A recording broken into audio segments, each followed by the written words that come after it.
আসসালামু আলাইকুম, নমস্তে, শুভ দুপুর বন্ধুরা। আপনারা কেমন আছেন? আশা করি ভালো আছেন। আমিও ভালো আছি। আজকে আবার একটা ছোট্ট রান্নার ভিডিও নিয়ে চলে এলাম। তাহলে চলুন দেখি কি রান্না করছি। আজকে রান্না করছি ভুনা মাটন বা কষা মাটনও বলতে পারেন। তাহলে আসুন দেখুন কি কি লাগছে আমার ভুনা মাটন করতে। মাটন, এখানে 1 কেজি মাটন আছে, পেঁয়াজ কুচি, টক দই, নুন তো স্বাদ মতো লাগবে, সরষের তেল, আর এখানে আছে আপনার আদা রসুন পেস্ট, ধনে গুঁড়ো, লঙ্কা গুঁড়ো, গোলমরিচের গুঁড়ো, আর এটা হচ্ছে আপনার তেজপাতা, একটু গোটা গরম মশলা। গোটা গরম মশলায় রয়েছে দালচিনি, লবঙ্গ, এলাচ আর 2টো শুকনো লঙ্কা। এটার স্মেল খুব ভালো লাগে। আর এটা রয়েছে দুধে আমি জাফরান ভিজিয়ে রেখেছি, এটা খুব ভালো লাগে টেস্ট, আমি সবসময় এটা দিই। তো চলুন রান্না শুরু করি। মাটন আমি একটু আগে ম্যারিনেট করে নেব। অল্প একটু আদা রসুন বাটা,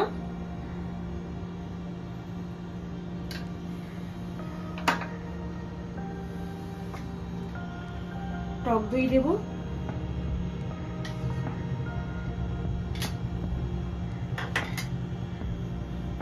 অল্প একটু নুন দেব,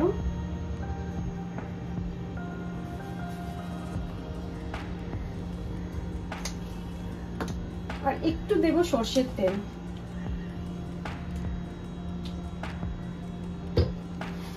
এটা ভালো করে ম্যারিনেট করে নেব।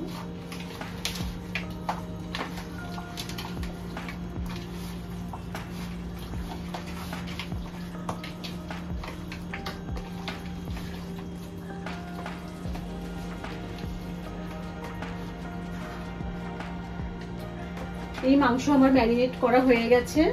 এটা 15 থেকে 20 মিনিট আমি রাখতে পারি, আর সময় না থাকলে আপনি 10 মিনিটও রাখতে পারেন। চলুন তাহলে শুরু করি রান্না।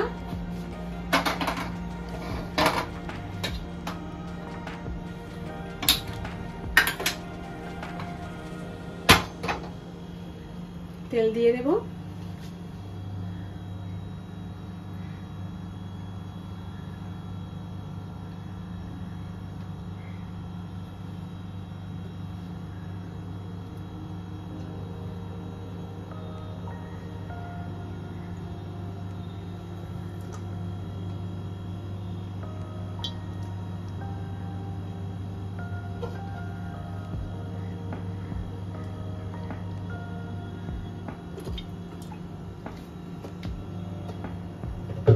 তেলটা গরম হয়ে যাক, তারপর দেব পেঁয়াজ কুচি।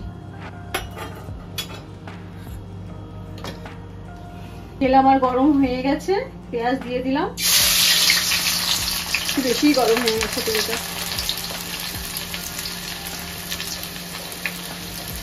আমি খুব একটা পেঁয়াজ লাল করব না, একদম ব্রাউন করব না।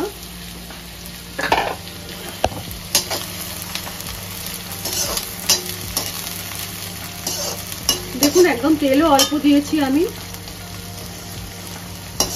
অল্প তেলেই আমার হয়ে যাবে এটা, কারণ মাটনে চর্বি থাকে। পেঁয়াজের সঙ্গে আমি দেব 2টো তেজপাতা দিয়ে দেব, আর গোটা গরম মশলা আমি রেখেছিলাম যেটা দিয়ে দেব।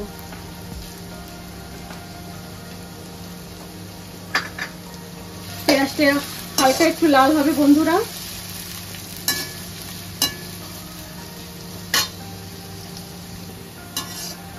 পেঁয়াজ আমার লাল হয়ে গেছে, দেখুন এইভাবে লাল করেছি আমি, একদম ব্রাউন হয়নি। আমি বেশি পেঁয়াজ লাল করিনি। যাই হোক, আমি মাটন দিয়ে দিলাম।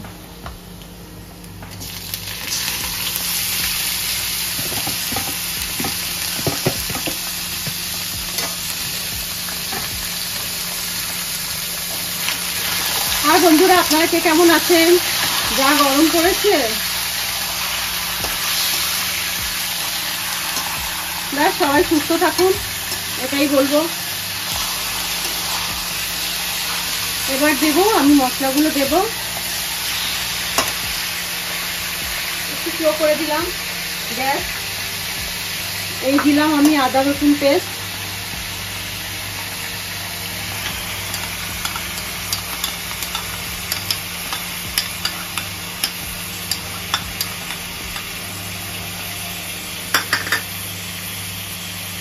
টক দই,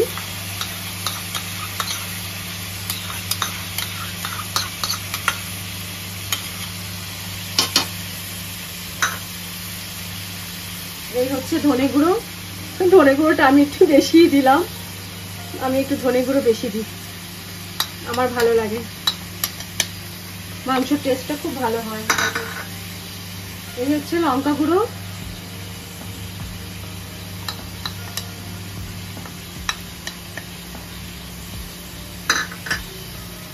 আর এই যে গোলমরিচের গুঁড়ো,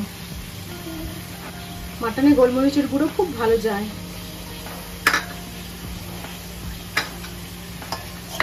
ভালো করে মশলাটা মাখিয়ে নেব।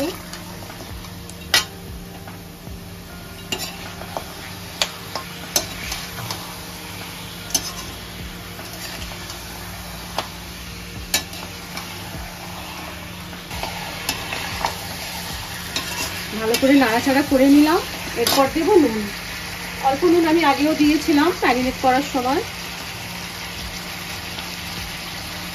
এটাতেও আপনারা আলুও দিতে পারেন, তবে আমি আজকে আলু দেব না।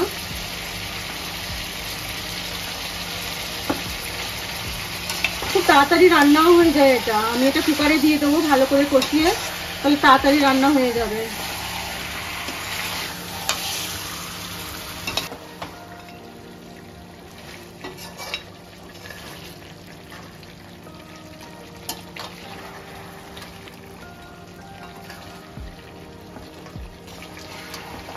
মাটনটা আমার ভালো করে কষানো হয়ে গেছে,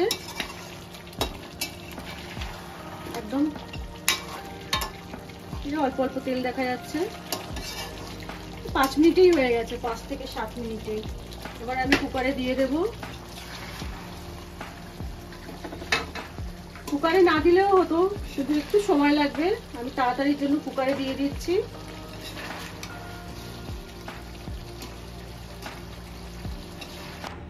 মাটনটা আমি কুকারের মধ্যে দিয়ে দিলাম, অল্প একটু জল দেব, একদম অল্প।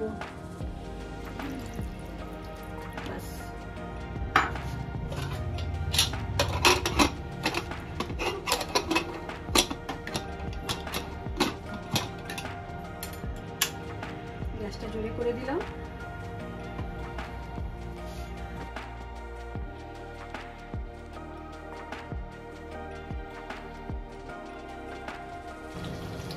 মাংস আমার নরম হয়ে গেছে, একদম নরম সফট হয়ে গেছে।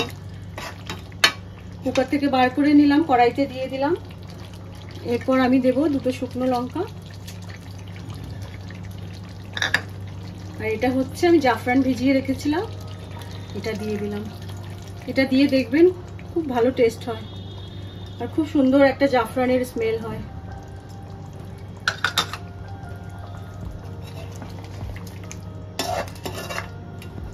একদম ড্রাই ড্রাইও হয়নি বন্ধুরা, দেখুন অল্প একটু ঝোলঝোলও আছে। আপনারা চাইলে একটু শুকিয়েও নিতে পারেন, কিন্তু আমি এইভাবেই রাখবো, ভাত দিয়ে খেতে ভালো লাগবে।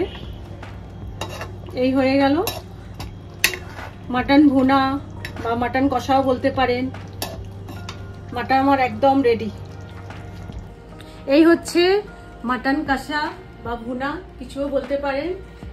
আপনারা ট্রাই করবেন বন্ধুরা, খুব ভালো লাগবে। একবার প্লিজ রান্না করবেন আমার স্টাইলে। এইভাবেই আমি রান্না করি মাটন, খুব তাড়াতাড়ি হয়ে যায়। ওকে, তাহলে আজকে এখানেই শেষ করছি। আল্লাহ হাফেজ।